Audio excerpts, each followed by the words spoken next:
क्रमांक 2 पुष्पमाला वाक्य 86 पुष्पमाळाનું વાક્ય 86 તેમાં પરમ કૃપાળુ દેવે કહ્યું, આત્મિક અને શારીરિક શક્તિની દિવ્યતાનું તે મૂળ છે.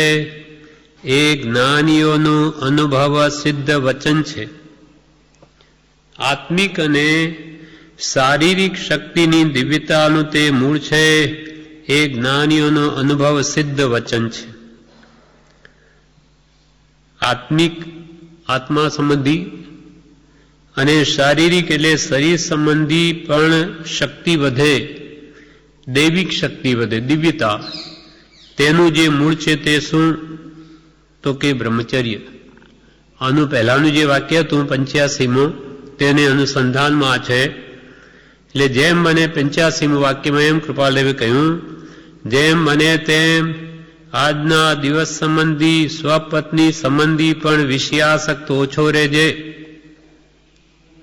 સ્વપત્ની સંબંધી પણ વિષયોની આસક્તિ ઓછી રાખજે. આ વાક્ય હતું. એટલે એના અનુસંધાનમાં કૃપાલદેવ કહે કે જો તું એમ કરીશ તો તારી આત્મિક શક્તિ વધશે અને શારીરિક શક્તિ પણ વધશે, દૈવિક શક્તિઓ વધશે. કૃપાલદેવ કે બ્રહ્મચર્ય એ યોગ્યતા માટે પરમ સાધન છે અને સત્સંગ એ મોટું એમાં વિઘ્ન છે.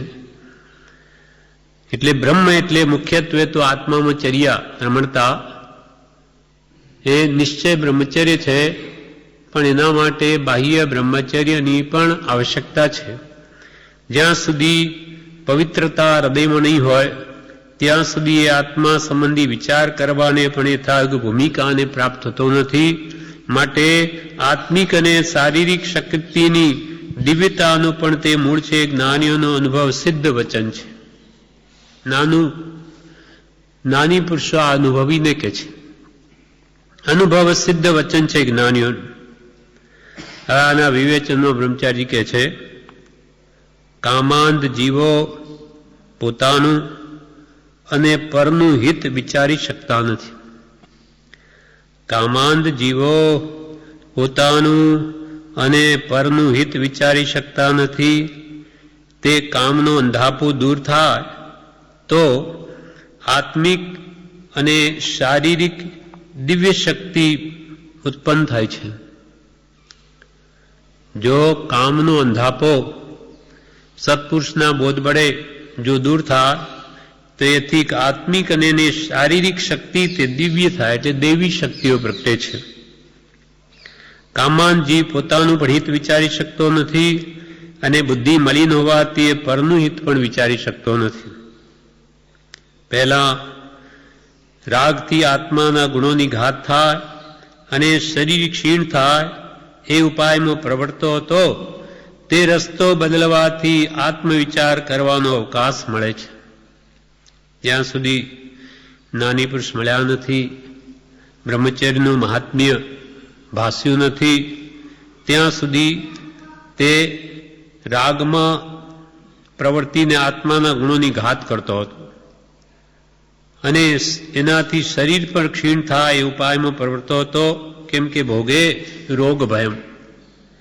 હવે એ રસ્તો બદલવાથી એને આત્મવિચાર કરવાનો અવકાશ મળે અને એ વિચારોને અમલમાં મૂકવા યોગ્ય શરીર સંપત્તિ પણ તે ઉમ્રમાં હોય છે. યુવાવયમનો સર્વસંગ પરિત્યાગ તે પરમ પદને આપે એમ કહ્યું. યુવાવયમાં શારીરિક શક્તિ પણ હોય અને આવી રીતે આ વિષયોને મંદ કરે, નિર્મૂળ કરે તો એની આત્મિક શક્તિ ઓર વધે, વિશેષ વધે અને શરીર શક્તિ પણ હોવાથી તે આત્માની ઉન્નતિ વિશેષ સાધી શકે છે. જે આત્મકાર્યને સાધે તે સાધુ પુરુષો અનાસક્ત હોય છે. સાધુ પુરુષો તે તો આ બધી પ્રવૃત્તિઓથી રહિત હોય તો બ્રહ્મચર્ય મહાવ્રતને ધારણ કરેલા હોય. આપણને કે છે જે પ્રેમ સંસારમાં એટલે 5 ઇન્દ્રિયના વિષયોમાં વેરી નાખ્યો હતો તે આત્મા કે સત્પુરુષ ઉપર કરવા યોગ્ય છે ને તેથી આત્માના દિવ્ય ગુણો પ્રગટે છે. પ્રેમરૂપી મૂડી એ સંસારમાં ખર્ચી નાખે, એના કરતો જો સત્પુરુષ ઉપર કરે કે એના વચનોમાં એ પ્રીતિ લગાડે તો કે છે આત્માના દિવ્ય ગુણો પ્રગટ થાય છે, દૈવિક શક્તિઓ પ્રગટે છે. એટલે કહ્યું જૈસી પ્રીતિ હરામ કી તૈસી હર પર હોય, ચલ્યો જાય વૈકુંઠ મેં પલ્લો ન પકડે કોઈ. એવી દિવ્ય શક્તિઓ આપણને મળી છે. એનો જો દુરુપયોગ ન કરે અને આત્માર્થમાં એ શક્તિનો ઉપયોગ કરે તો કે વૈકુંઠમાં ચલ્યો જાય, મોક્ષમાં એને કોઈ પલ્લો પકડનાર ન મળે. પણ એ શક્તિનો દુરુપયોગ કરી દે, બધી વેડફાઈ જાય છે. એટલા માટે યમ નિયમો પર કૃપાલદેવે કહ્યું કે જે પ્રેમ રૂપી મૂડી છે એને સત્પુરુષ પ્રત્યે લગાવ. પર પ્રેમ પ્રવાહ बढ़े प्रभु से तो सब आगम भेद सूर बसे, वह केवल को बीज ज्ञानी કહે નિજ કો અનુભવ બતલાઈ દિએ. એ પ્રેમરૂપી મૂડીને જો સત્પુરુષના ગુણોમાં લગાવે તો કેવળ જ્ઞાનનું બીજ પ્રગટે. કેવળ જ્ઞાનનું બીજ સમ્યક દર્શન છે, એની પ્રાપ્તિ થાય. અને બીજમાંથી વૃક્ષ થાય તેમ સમ્યક દર્શનમાંથી કેવળ જ્ઞાનરૂપી વૃક્ષ થાય અને એમાં પછી મોક્ષરૂપી ફળ આવે. પણ બીજ જ ન રોપે તો વૃક્ષ ક્યાંથી થાય? એટલે ત્યાગ વૈરાગ ન ચિત્તમાં થાય ન તેને જ્ઞાન.